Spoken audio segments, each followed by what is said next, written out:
Assalamualaikum warahmatullahi wabarakatuh. Perkenalkan, nama saya Lucia SK, NIM 19234081 dari Program Studi Perpustakaan dan Ilmu Informasi Fakultas Bahasa dan Seni Universitas Negeri Padang.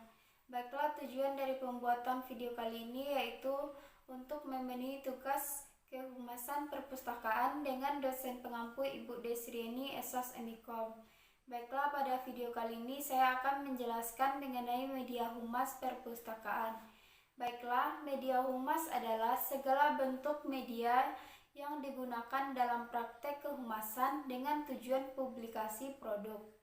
Dengan demikian, media humas digunakan agar produk yang disampaikan oleh humas bisa disampaikan kepada khalayak umum dan untuk mempromosikan layanan kepada masyarakat pengguna.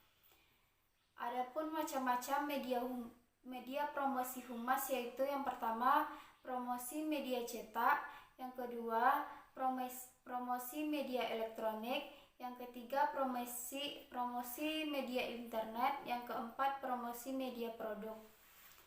Media humas perpustakaan dibagi menjadi dua jenis media, yaitu media humas internal dan media humas eksternal. Yang pertama, media humas internal. Media internal adalah suatu sarana penyampaian dan penerimaan informasi di kalangan publik internal perusahaan dan biasanya bersifat non-komersial. Penerimaan maupun pengiriman informasi adalah orang internal, terdiri atas pimpinan, anggota, pegawai maupun unit-unit kerja yang ada di dalam perusahaan tersebut. Adapun yang termasuk humas internal yaitu yang pertama jurnal internal yang diterbitkan oleh sebuah perpustakaan, biasanya memuat informasi mengenai segala sesuatu yang terjadi di dalam perpustakaan itu sendiri dan khususnya diperuntukkan anggota perpustakaan tersebut saja, atau disebut juga dengan sebagai newsletter. Yang kedua yaitu papan pengumuman. Papan pengumuman dapat memudahkan pegawai yang sama dalam waktu yang bersamaan. Yang ketiga yaitu kaset video.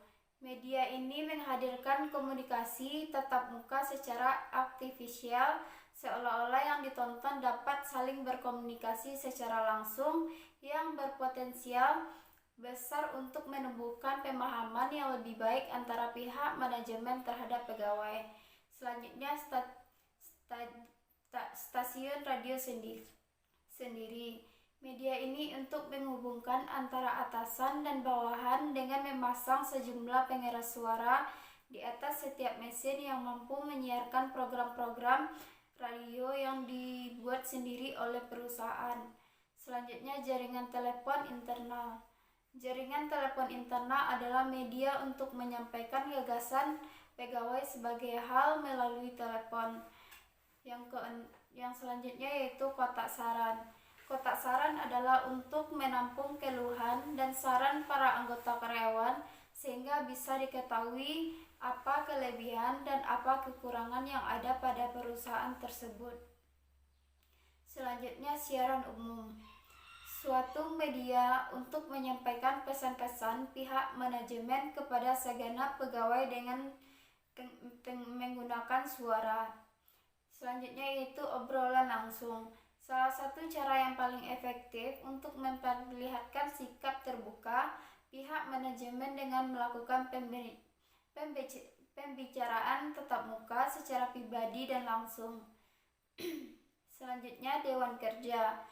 Salah satu metode dalam pembinaan hubungan baik antara pemimpin dan bawahan melalui pembentukan dewan pekerjaan dilengkapi dengan sejumlah komite spesifik yang memiliki akses pengaruh ke pihak manajemen. Baiklah, selanjutnya yaitu media humas eksternal, yaitu segenap kegiatan humas yang diarahkan kepada khalayak di luar perusahaan. Fokus dari humas eksternal adalah hubungan dengan media.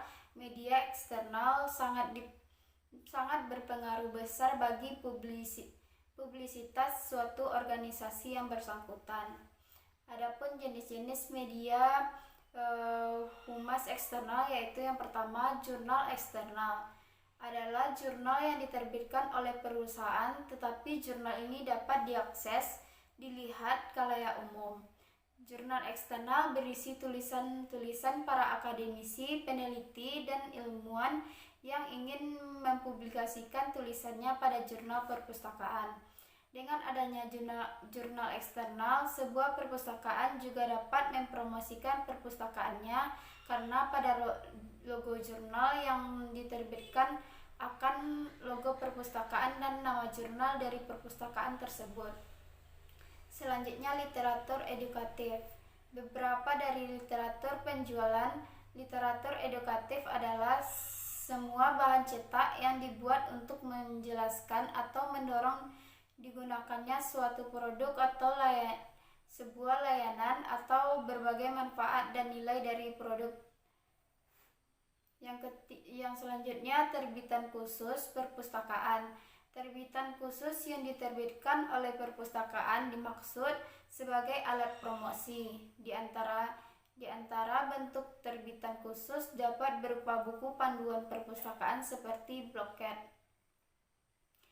Selanjutnya, pameran. Pameran perpustakaan biasanya dilakukan oleh perpustakaan untuk menampilkan koleksi-koleksi yang dimiliki, misalnya buku baru, buku langka, koran, dan lainnya.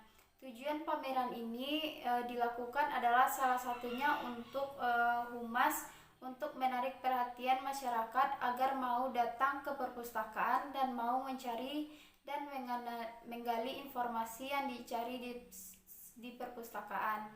Selanjutnya, seminar. Guna menunjang penggunaan berbagai media yang telah diuraikan di atas, misalnya audiovisual dan komunikasi lisan, ada baiknya jika perusahaan menyelenggarakan suatu pertemuan khusus untuk khalayak. Bentuk pertemuan itu bisa berupa seminar dan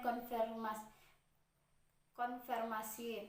Selanjutnya yaitu bazar. Bazar adalah suatu kegiatan jual beli barang yang dilakukan pada suatu tempat tertentu dan waktu tertentu dan bukan pada tempat yang biasanya dilakukan proses jual beli. Perpustakaan dapat dimanfaatkan kegiatan bazar sebagai upaya humas dan perpustakaan sebagai secara langsung atau tidak langsung mengundang orang-orang untuk datang ke perpustakaan. Selanjutnya yaitu talk show. Adalah suatu jenis acara televisi atau radio yang berupa berbincang atau berdiskusi seseorang atau kelompok orang tentang suatu topik tertentu, dipandu oleh pemandu gelar atau wicara. Media talk show ini juga dapat menjadi media humas karena dengan adanya kegiatan ini, perpustakaan dapat menyampaikan berbagai informasi. Selanjutnya, melalui film atau video. Kegiatan ini dapat mempromosikan perpustakaan melalui audio visual dengan menampilkan rangkuman secara jelas apa yang dipromosikan dan sekaligus menjadi media hiburan bagi penonton dan pemustaka.